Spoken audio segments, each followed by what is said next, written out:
Swinging a high drive into center field. It's at the wall. It is gone. Casas does it again. It's gone. It's into the bullpen. This game is tied. And he swings and rips one to center field. It's high. It's deep. It's back. It's gone. Sale winds. He fires. Swing and a miss. Strike three. It's over. The Red Sox have won the World Championship. Welcome back to Play Tessie. It's a bonus episode, a Who Says No Friday edition of Play Tessie. Got lots of shout outs at Fenway Fest about Who Says No. People loving the Who Says No drops. It has become a hit this offseason, the Who Says No episodes on Play Tessie. So we're going to keep them coming. And whose turn is it this week for a Who Says No? That would be Dr.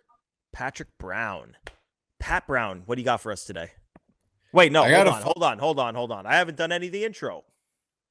I got to do the intro. I'm sorry. I got to do it. All right. Subscribe. Wherever you get your podcast, subscribe, rate 5 stars. God, it sounds so weird at this stage of the podcast, but just subscribe and rate 5 stars and go to YouTube, and we're on the WEI channel, Play Tessie playlist. Subscribe. The intros are tough. Dude, yeah, I'm over my last, this is 2 straight podcasts of bad intros, but I'm going to get there. All right. Subscribe to WEI. Play Tessie playlist is there. Hit the thumbs up on the videos. Find us on the socials at Play Tessie on both Twitter and Instagram. Here with Sammy, here with Pat. Joe's producing it. It's Pat's turn for Who Says No. So you're 1 for 4 now with the intros today. We're recording on Tuesday right now. So Gordo's 1 for 4. So if that one was like a slam dunk intro, could be considered a good day for you still. 1 for 4 is not bad. I'm getting demoted, man. Oh, have fun on the White Sox, buddy. White Sox pod. Next week, who's gonna replace me as the host of this podcast next week? Anthony the Bussin' King. Yeah, we'll get Anthony the Bussin' King. He'll host next week. I'll be on suspension. Yeah. What do we think of that? All right, let's go. Let's do this. All right, Pat, what do you got for us, baby? All right. This is kind of a dumbed-down version of a trade that was making its rounds on Twitter last week that we were all kind of split on. It does involve the Cardinals. It does not involve Tristan Casas. It does not involve Nolan Arenado. My Who Says No today is very simple. It's basic. It's easy. Kutter Crawford for Ivan Herrera. Thought process here. There are rumors. When I say rumors, I am talking about from Cardinals Live, who I now trust completely and entirely, and I'm not kidding. There are rumors that the Cardinals aren't necessarily thrilled with Ivan Herrera's defense behind the plate. Not great arm, but blocking and framing are both above average per Baseball Savant. Sox just traded away Kyle Teal. I don't see Wong as a long-term solution there, kind of at all. Ivan Herrera, 24 years old. You get him for 2025, 6, 7, 8, and 9. 5 years of control, 24-year-old catcher. Limited sample size, 229 plate appearances this year, 1.7 WAR. 301 batting average. The bat plays. The bat's been playing for 2.5, I think, years now. AAA, kind of bounce around between AAA, MLB. Right-handed. He could be the answer there, and I think it's worth a gamble. For the Cardinals, the flip side there. They have an old rotation, a very old rotation. You have Sonny Gray, who I believe is 35, 34. Miles Michaelis, you have Steven Matz, you have McGreevy's actually a pretty interesting young guy there. But overall, nothing crazy, nothing kind of long-term there. Cutter's controlled for 4 years. He's a very legit number 4, number 5 starter with pitching at Busch could even be better than that because that's what he's been at Fenway. They get control. They get some back-end rotation stability. They kind of get away from a guy they're not completely sold on behind the dish. The Sox get a guy who could be their answer behind the dish. That is my sales pitch for this one. What do you guys think? Well, of course, with every who says no, two ways to look at it. From the Red Sox perspective, I think it's a no-brainer. They would have to do this. You're trading from a surplus in starting pitching, which I know after the last few years feels crazy to say, but you got Crochet, Bueller, Houck, Giolito, Crawford. And then you have the minors, Priester, Fitz, Criswell's probably going to be around. Dobbins, Penrod's going to be a starter. Chris Murphy might be starting. So they finally, for the first time in what feels like forever, the Red Sox have some good org depth when it comes to starting pitching. Where they don't have good depth, probably the worst depth in the organization, is catcher. And they just traded Kyle Teal in the Garrett Crochet swap. He was the number one catcher in the entire organization, rankings-wise. Of course, he wasn't in Major League Baseball yet, but he was the heir to the throne. Now you kind of have a mishmash of middle to lower prospects, Connor Wong and Narvaez, the new backup catcher. So Red Sox, absolutely. This guy doesn't need to be perfect, Herrera, I'm talking about, because he's better than what you've got. I know his arm isn't great, but like you said, Pat, he blocks and frames well. Struggling over here, which I would say is more important than controlling the run game anyway. And he can hit too. So, yeah, Red Sox, absolutely. If I'm the Cardinals, I would probably say yes. Maybe ask for Connor Wong back in the deal just to replace the depth. And I don't think the Red Sox would have any problem with that. Cardinals have Crooks, I believe his name is, Jimmy Crooks, catching prospect who's close to Major League ready. So it's not out of the question that they would be willing to move Herrera. So, yeah, I kind of like this for both sides. Strong yes from the Red Sox. A slightly weaker yes from the Cardinals. Again, I think they would maybe ask for a Major League ready catcher to replace Herrera. And then the Red Sox would have Herrera and Narvaez as their catchers, which the only downside to that is not much experience in that tandem, but I could get over it. I don't think Connor Wong's the answer for the Red Sox. So Red Sox, yes. Cardinals, gentler, yes. So I agree with you. Connor Wong, I don't think is the long-term answer at catcher for the Red Sox. I think the Red Sox are going to be in the market for catching upgrades until you see them make one. But the one thing that, and you said it, I forget what, you might have both said it, but the Cardinals not being sold on Herrera's defense should give you pause, because Connor Wong offensively last year was good. He had a good season offensively, especially in the first half. With this deal, Sammy, I'm going to go opposite of what you said here, and I don't think it's worth it for the Red Sox as it stands. I do agree with your point, though, that in a deal like this, Connor Wong is going to need to be in it for the Cardinals. They are not playing Wilson Contreras at catcher this year. They do not want him behind the plate. I think they would want a catcher in return. And with Narvaez in the fold, I think the Red Sox, if they were acquiring Herrera here, I think that would be something that they could do. But to me, I'm not certain enough that Herrera is going to be an upgrade over Wong. And I'm not certain enough of that to just part with Kutter and go into the season. Now, one of their biggest strengths is their pitching depth right now. Like, they've got 6 legitimate average or above average major league starters ready to go. Like, they can have an injury and they're totally fine. And you trade Kutter, it's like you're still going in with 5 starters, but now if someone gets hurt, you're on to your depth, which is okay. Like, it's solid. Priester, I think we all think has a chance to be pretty damn good. Fitz showed some good stuff last year. I'm less sold on him. So, like, they have depth, but it's not like if Kutter is your 6th man and if someone goes down, you go to him.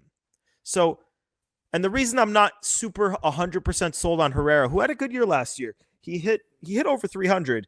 What did he hit? He hit 301, 800 on the dot OPS, but he did it in 72 games. And the year before that, he only played 13 games in the majors. Year before that, he only played 11 games in the majors. So this is a guy with really limited big league experience, and he is not like a former top 100 prospect. This is, like, he was a fine organizational prospect, but he's not a guy that, like, the Cardinals have been looking to be their go-to guy for years. And based off of the reports of his defense, even though, Pat, as you pointed out, StatCast has him as slightly above average in both blocking and framing, less so on the throwing. But am I sold enough from what I've seen from Herrera to this point to say that it's worth trading Kutter Crawford to go from Wong to Herrera? I don't think so. I think if you threw Wong in the deal and maybe something else and found a way to get Ryan Helsley in there, it's something I'd be interested in. More likely, and I know you didn't include Arenado in this deal, but more likely it would be in a larger deal around that, which makes this a hell of a lot more complicated. But to the who says no you proposed there, I think the Red Sox should say no. And I think the Cardinals, assuming that they have another answer at catcher, whether it be expanding the deal to get Connor Wong. Sammy, I don't know anything about the prospect you mentioned. Is he a top 100 guy?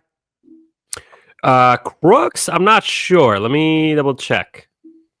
And regardless, like, obviously there's still a couple of meh free agent options. I know this is kind of a transition year for the Cardinals anyway, but catcher is kind of a spot where you want to have someone you can trust, because the development of your pitchers at the big league level is really dependent on that. So I don't think, like, you can punt on a year of your left fielder, but kind of hard to punt on a year of your catcher. Yeah, I don't think Crooks is a top 100 guy, but he's ranked pretty highly in the Cardinals organization. The thing with Herrera, I think he does the things that Connor Wong doesn't do. He doesn't strike out very much. He walks a lot. And like we said, he blocks well and he frames. I think he is a good bit better than Connor Wong. I'm pretty comfortable saying that. We've seen a lot of Connor Wong. There's always the chance that Herrera regresses. Of course, that's never out of the question with these young guys. But based on the scouting reports and what we saw from him in 2024, I don't know. It seems like a good bet. And for your fifth or sixth best starting pitcher, when you have good depth, not great depth, but good depth, I don't know. It feels like a worthwhile risk, especially ahead of the deadline when you have a chance to amend if you need to add somewhere. So yeah, I hear what you're saying, Gordo. I'm not so high on Wong. He was not even in the top 30 in blocking and framing. He was behind He was the most, worst, like, backup catchers. Yeah, he was like literally. Okay, the worst. no, sorry, not in worst? blocking. He was the worst, I think, in like DRS for catchers. Yeah, overall, the complete package, he's not a good defender. He's good at controlling the run game, and that's pretty much it. But that's, I would say, not as important as blocking and framing. You're blocking and framing on every single pitch pretty much, unless the ball's put in play. You have maybe a couple steal attempts a game, so if any. So I think, Herrera, I think, is a comfortable pick. He was a bat-first prospect when he was coming up, too.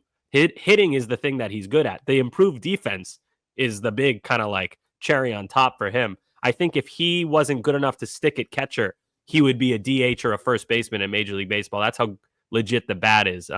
Even if he's not hitting home runs, he's still getting on base a lot. He's not striking out. Balls in play, always good. So, I hear you, Gordo, but I don't know. I kind of like this kid. Cool batting stance too. That's important. I think so much of the deal and like how you look at it is it's so dependent on how you look at Wong. Because if you told me that it's a guarantee that Connor Wong defensively is going to be what he was last year and that's going to be what he is moving forward, oh yeah, I'd do it in a heartbeat, just because, man, like, you cannot be a successful big league team with a catcher as bad defensively as Connor Wong was last year. And even though, yeah, he is good at controlling the running game, like, if you go from 2 years ago to last year, like, he got considerably worse there.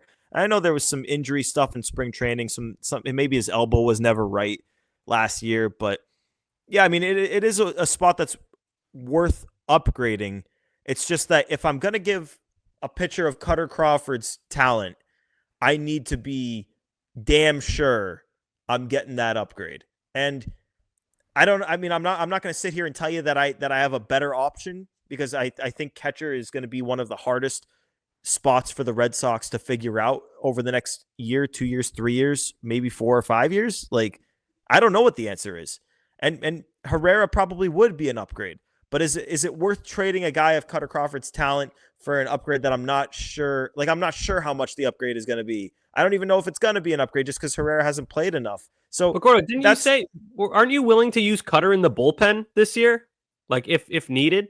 Because like if you're, I mean, yes, I if everyone's healthy, I'm willing to use him out of the bullpen. So you're not willing to make I mean, well, I guess this is the difference right here. I think it's a fairly significant upgrade at catcher, but you don't think that, right? Well, I don't know it. Like he might be. You can never know, yeah. But if you have a guy that wasn't a top 100 prospect and has had success in under 100 major league games, like we just can't know. Like, yeah, that's fair. That's fair. I know. I mean, I think it would just be so good. You get Herrera, you draft a catcher this year. Herrera's in there for a few years. Maybe you move him later.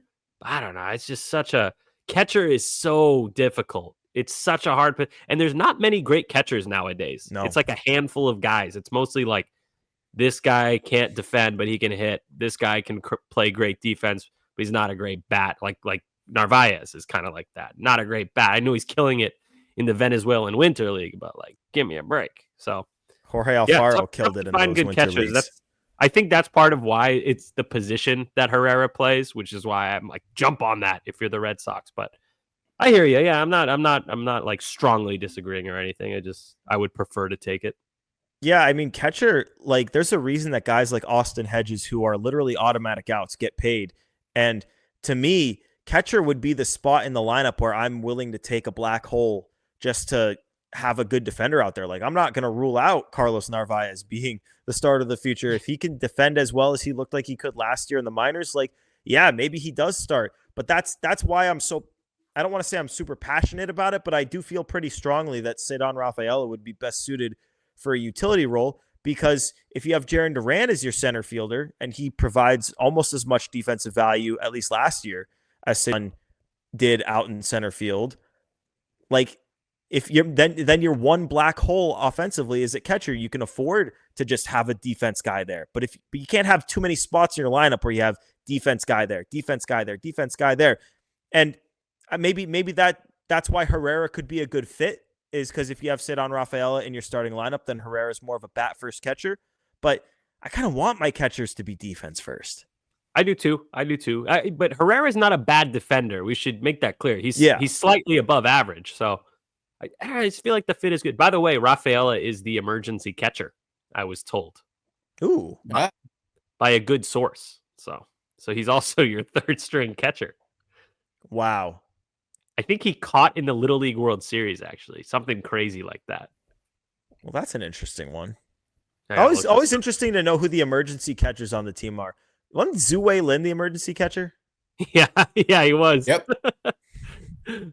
Little League World Series. Yeah, all the best players in Little League World Series are shortstop and catcher. Yeah, there you go. Cedon Rafaela infield. He played everywhere. You know what my challenge, because I'm going to go next for the Who Says No. My challenge is going to be to make a Who Says No that doesn't involve the Red Sox trading Kutter or Wilyer. Because I think, and it makes sense. Like, I understand why, like, those two guys are in, like, all of our proposals. It's because the Red Sox, as it stands right now, look like they've got a one-man surplus in the rotation and a one-man surplus in the outfield. And you're going to have to trade likely from that surplus, particularly the outfield, I think, to get upgrades. So I'm gonna trade someone that's not Kutter or Wilyer next week. That'll be my Who Says No next week. Will not involve any of those. Pat, would you for your trade here, if you had to lean, who do you think gets the better end of this deal? If you were leaning one way, I assume you think both sides say yes since you made the trade. Yeah, you guys know kind of where I stand on Kutter. I think the I say win loosely because Kutter is a valuable commodity to a team that needs starting pitching. I'm not calling Kutter not a good pitcher. Kutter is a very solid back end MLB starter. But sometimes that I would say back end starter is just as valuable as a mid level to upper, catcher. It's not like you're trading an ace for a Adley Rutschman. You're trading a legit stable arm in the back end of a bullpen or the back end of a rotation for a guy who could be a long-term solution at catcher, and if not, he's a good backup. Like, I think that's a pretty value-wise, pretty fair trade-off. Yeah, no, I don't disagree at all. I don't disagree at all. And if the Red Sox made this trade, zero part of me would say anything ill about it. But I do lean that way. So Sammy, to cap it off, Sammy has Red Sox as a resounding yes, and the Cardinals as, what would you call it? Like a Cardinals why are like, yes? yes, if you throw in Connor Wong. So like leaning yes. Okay. And I have the Cardinals as a yes, and the Cardinals as a tentative yes, barring like a solution of catcher, like whether it be in the trade or not. And I have the Red Sox as a no. That's going to do it for this edition of Who Says No Friday with Play Tessie. Appreciate you guys tuning into this one. We'll be back in your ears. It's MLK Day on Monday, so we'll probably do what do you guys think? A Tuesday drop? We can Probably. Yeah, probably. I mean, a lot of people. I know poor Pat's got to work on Monday, but I don't. I like to think that most people get it off. But Pat's doing the Lord's work, and Pat's a soldier, so Pat's going to be on the grind. Working. Oh, Sammy's working too. Yeah, But my company's based in international. Singapore. Yeah. Yeah, they don't care. I'm working probably. I'll try to get it off, but I'm expecting to work. All right. Yeah. Okay. Well, I'm not going to work on Monday, so. But we'll talk about it. But I'd say good chance your next Play Tessie will drop on Tuesday. We appreciate you guys tuning in to this one. Subscribe wherever you get your podcasts. Rate 5 stars. Spotify, Apple, anywhere. Odyssey app. Find us on YouTube on the WEI channel. You can hit the thumbs up on all of our videos. They're in the Play Tessie playlist there, so you can find all of our episodes in video format there.